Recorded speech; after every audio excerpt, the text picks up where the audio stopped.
I'm Laura Siemens, and you're listening to Church History. Today we're talking about theologians, heresy, and legends.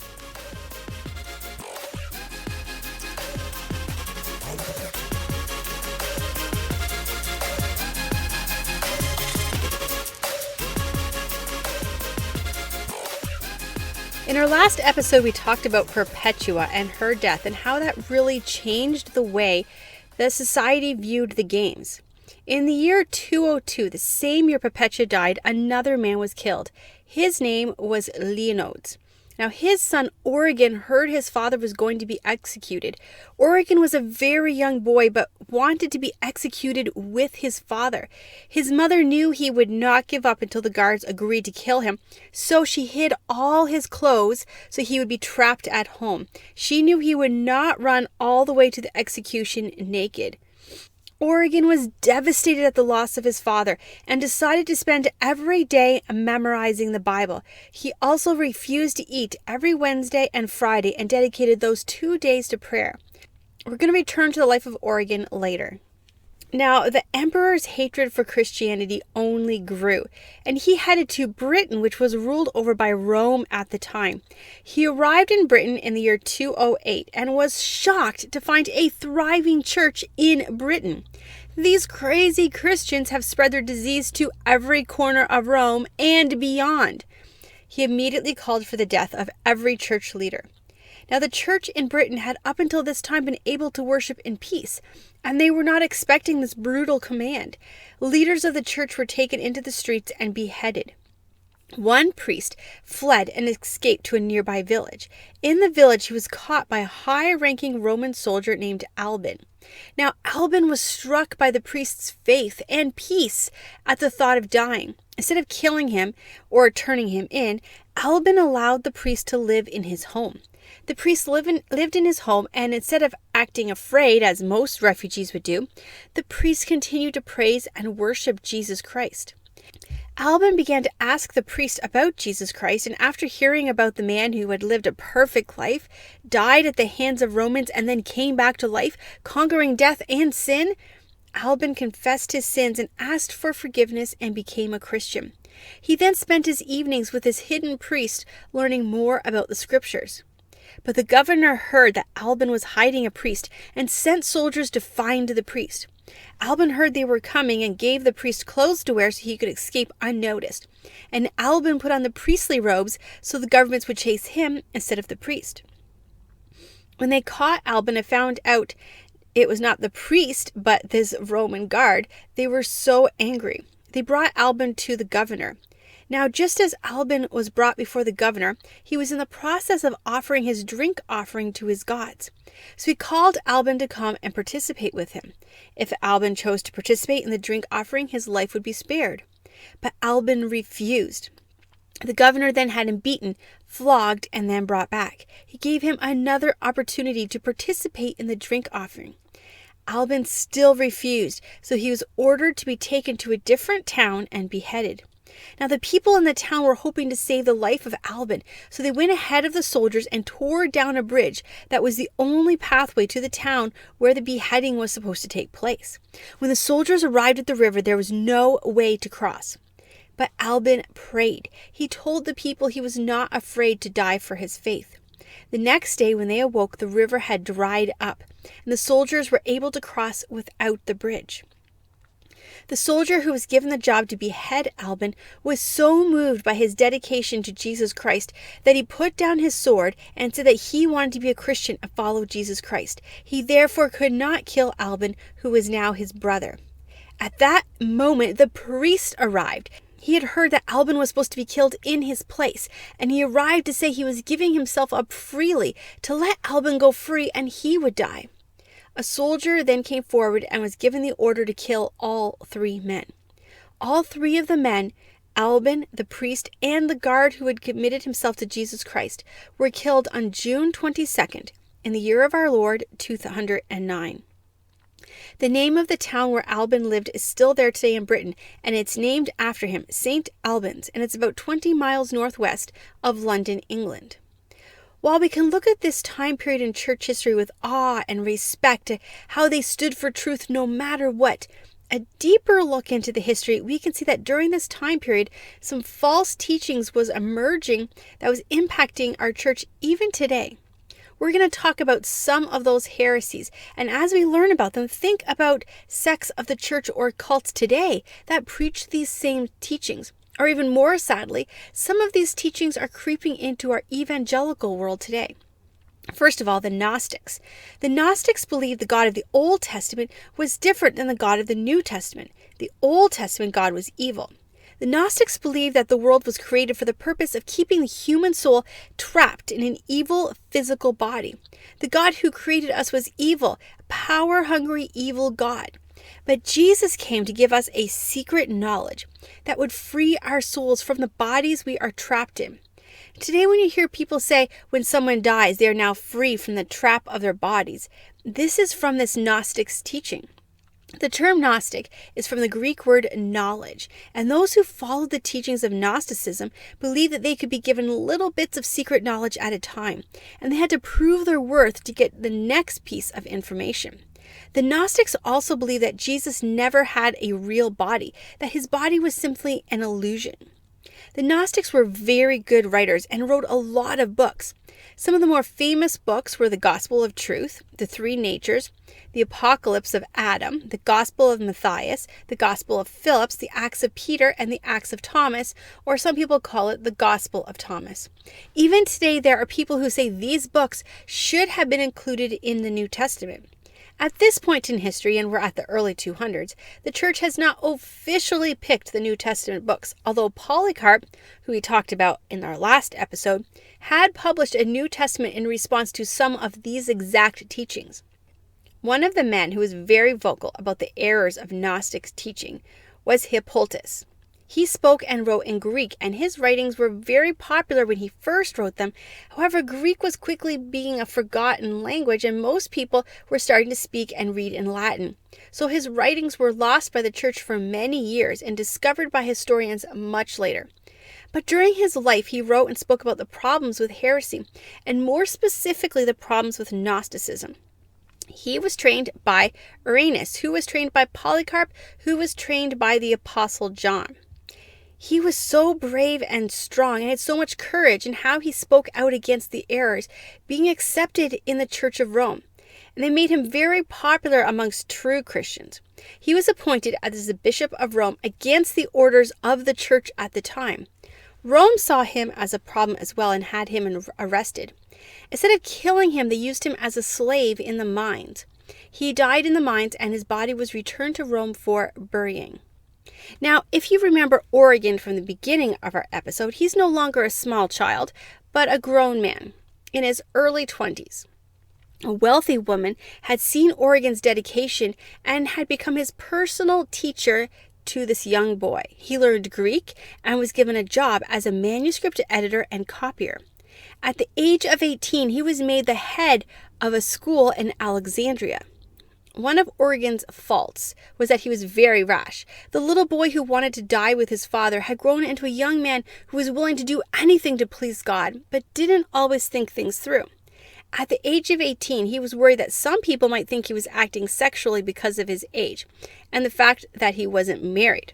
He ended up castrating himself after reading Matthew chapter 19, verse 12.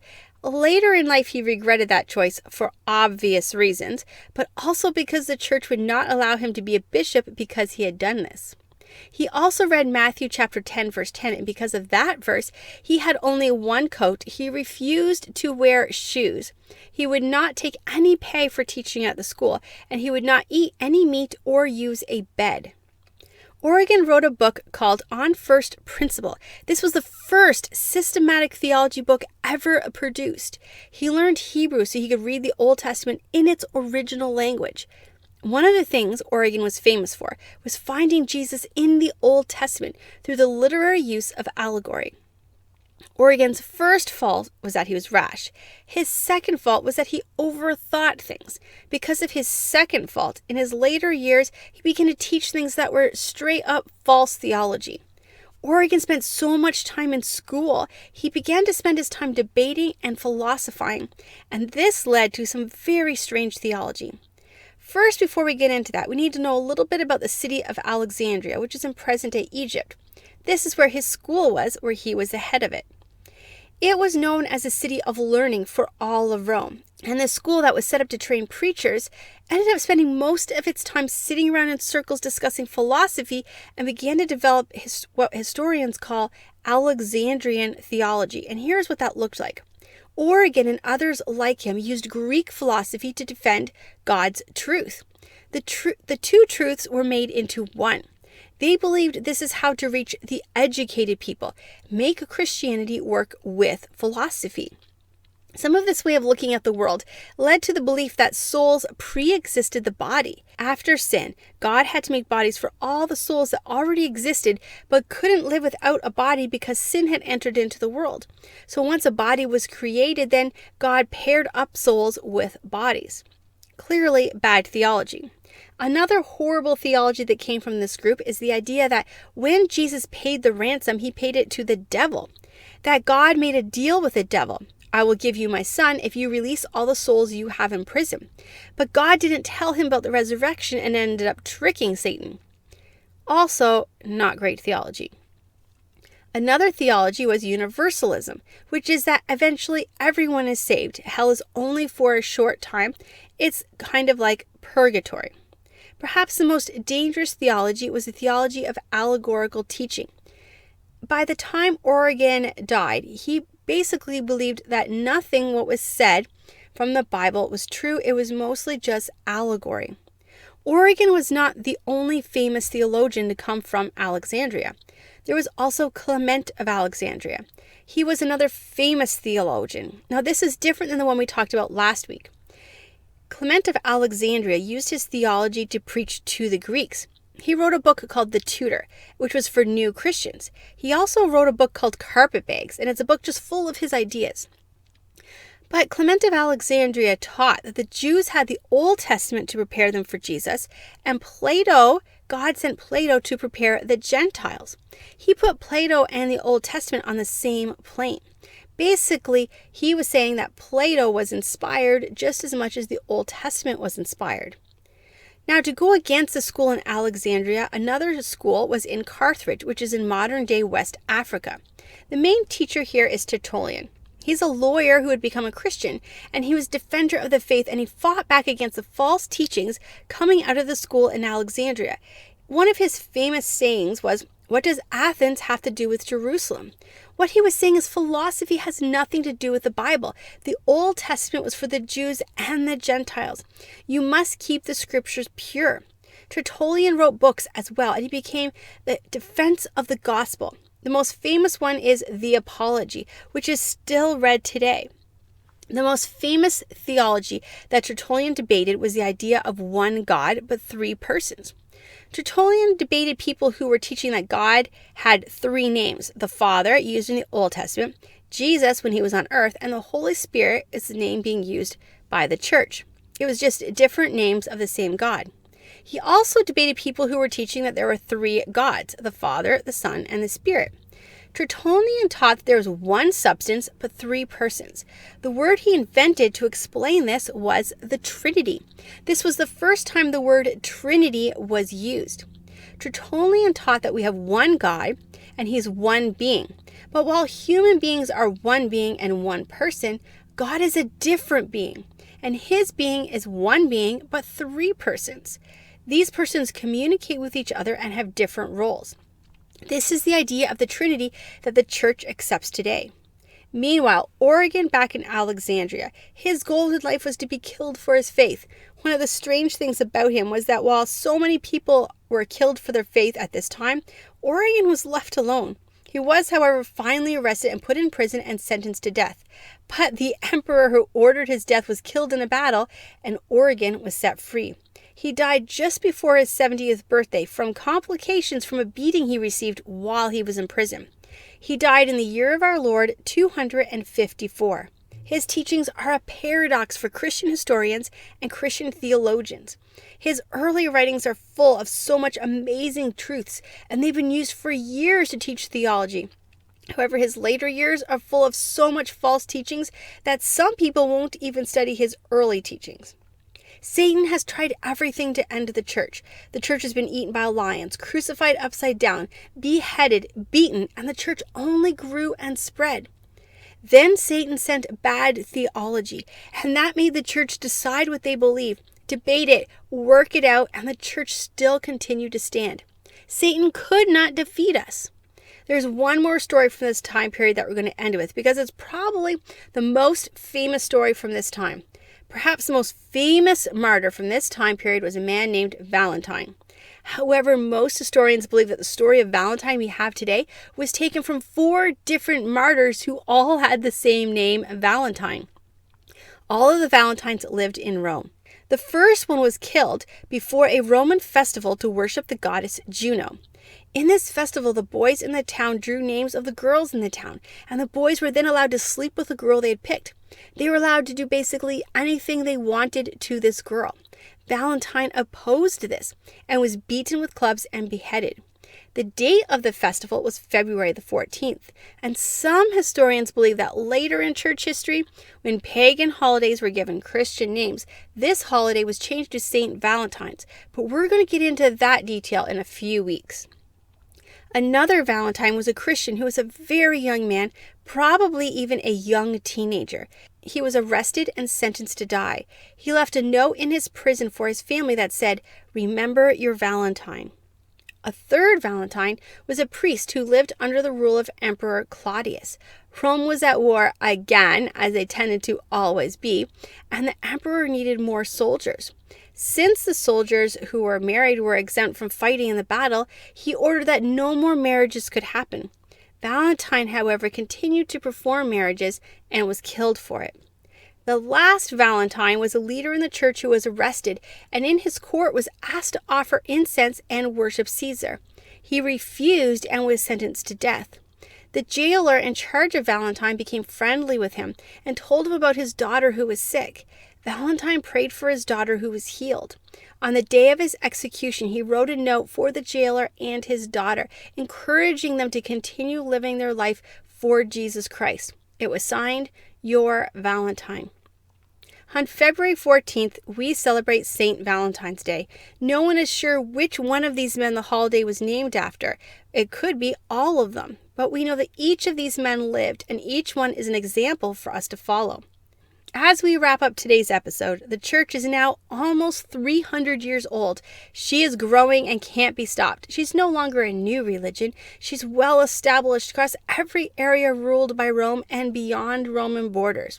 She is still persecuted and hated, but what if all that changed? What if Rome embraced the church instead of trying to stop it? Would that be good or bad for the church? Well, before Rome embraces the church, there's one more Roman leader who is going to do what he can to end the church. The death and the violence is about to escalate.